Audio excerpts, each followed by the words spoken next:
Hey, what's going on? Is it bilwi or Bill bilwi1? Hell, I know I'll call you Bill. What's up? I am replying to your comment with the video. I do that sometimes. What you're looking at in the background here, this is the administrator panel of the site here. I'm replying to some other videos. You can see a list of some of the videos folks are commenting on. You are commenting on the first video I did. The first video I did on this on the subject of how using a home equity line of credit to pay a first mortgage off faster doesn't work, and the principles behind why it doesn't work. And I mentioned in the video, now this is the first one, I grant it, I know it's too long, 45-minute video, which is why I came out with two other renditions, but I communicate that the fundamentals surrounding this, or in other words, the pillars, if you will, that this gimmicky concept is based upon, which are there's a different form of interest on first mortgage and home equity lines of credit. There is not, and I proved that in a number of videos, or 4 or 5 videos. Number two, that the interest on a first mortgage is front loaded. You know, an illusion created by misreading of the amortization schedule. And number three, how daily interest accrual is supposed to help you avoid interest, when it's the exact opposite. We implement daily interest to account for any charges made throughout the month, so you don't get away with free interest. It's the exact opposite. I say we because a lot of people who respond quickly, and that's not a lot of people, but the majority of the people in that little fringe, what you call it, sect of the velocity banking community, not the entire VB community. It's just that little small hardcore sect of the community, you know, the believers in this, and a lot of times they want to comment really quick without watching the video, without watching the entire video. We can see the analytics behind the scenes. You know, you look at they're pissed off at the title of the video, they watch a few minutes of it, and they start commenting, missing everything.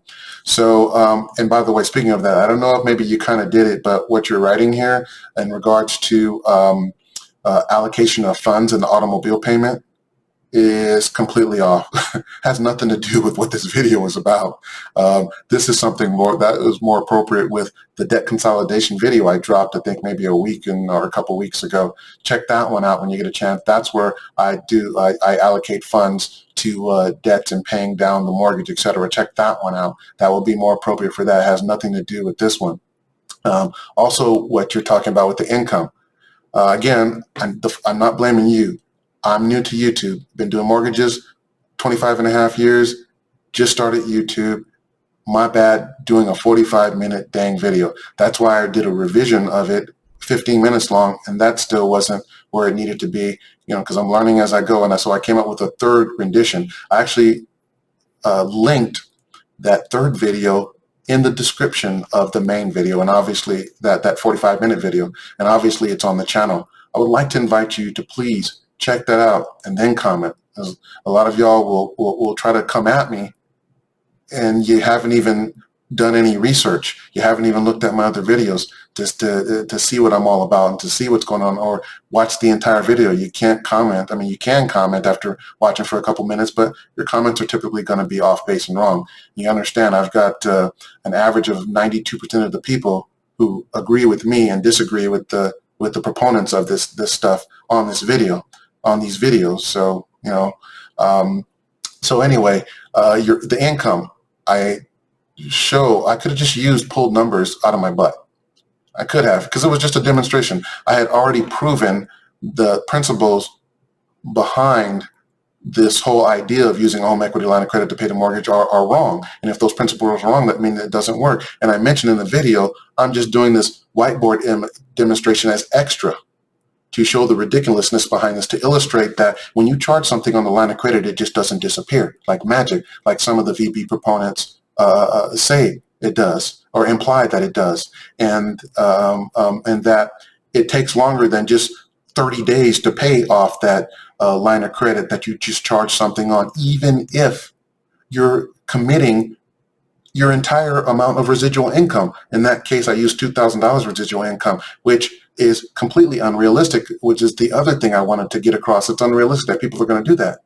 And I know in those circles where the hardcore people promoting that say, well, you have to make a certain amount of income to do that. Well, hell, doesn't that defeat the whole purpose of doing it? The whole purpose of taking out the home equity line of credit to make a, as they call it, chunking. In the real world, we call it principal reduction.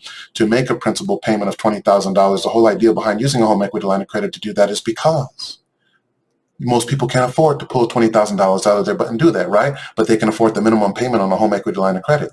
That's the whole concept behind it. So if this is only designed for people making a certain amount of money, then isn't that contradictory? On the one hand, you say take out the line of credit because you can't afford to make a $20,000 payment. On the other hand, you have to be making enough money to afford it. You know, so, and I went through measures. Instead of just throwing up some fake numbers, I went through measures to come up with some realistic bills. As you'll see, watch the video again, you'll see how I came up with derived those bills.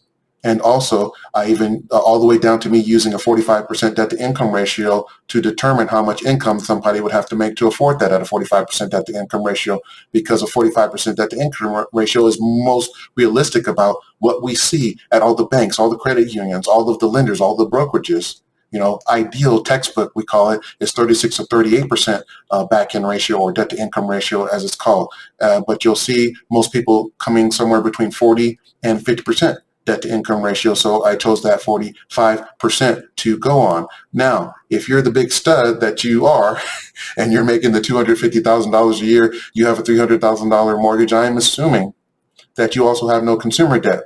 With that level of income, you've paid your consumer debt off and you just have the mortgage. That puts you at a less than 10% debt to income ratio, which is unrealistic. You know, that most of the population, I'm talking like 99% of them, don't have that type of debt to income ratio. So of course, I'm not going to use that figure in that demonstration. So what I'd like you to do is check out instead of the 45-minute video, because I would say don't watch that one because I know it's too long, but please go to the 25-minute one. I've organized that one a lot better. It gets to the point a lot faster, much more concise. And on top of that, I've included a slew of third-party links to verify the information that I'm putting out. Different sources, not me. There's 23 to 24 links in the description of that video. Okay, so in terms of you know, failing at it, I didn't fail at a damn thing. I am on point, and I want to show everyone that, you know, is interested in putting themselves in a better financial situation as it pertains to mortgages, what I know, so they can do that. And I don't charge anything for that. I take away from my time. I'm very busy between doing loans for work and doing loans for my own business, and this is something I enjoy doing, and I want to plus people up and get them in the right direction. I'm not charging like I see some of these velocity banking people charging for, and I shouldn't say velocity banking because I know that doesn't encompass the entire velocity banking community, so sorry, but the fringe people or the people that are charging people for that, which is utter ridiculousness. So anyway, please, when you can, watch the 25-minute video. Break it up into 2 or 3 pieces. You don't have to watch it all at once. Then come back, and I want to hear your comments after checking that, okay? Thank you again for commenting, and hope to see you commenting in the future.